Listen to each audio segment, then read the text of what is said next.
Evvelim torpaqdır, axırım torpaq. Evvelim torpaqdır, axırım torpaq. Deməli qonağıq, dünyada qonaq. Mənəmlik yaraşmaz insana heç vaxt. Səni də qoyarlar qəbrə bir vaxt. Yada sal keçmişi, unutma heç vaxt. Yada sal keçmişi, unutma heç vaxt. Axı sən yox idin, hardan var oldun?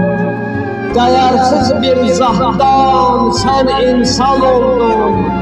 Öldürən, dirildən Allahdır əlbət. Öldürən, dirildən Allahdır əlbət. Yada sal keçmişi, unutma heç vaxt. Ey insan!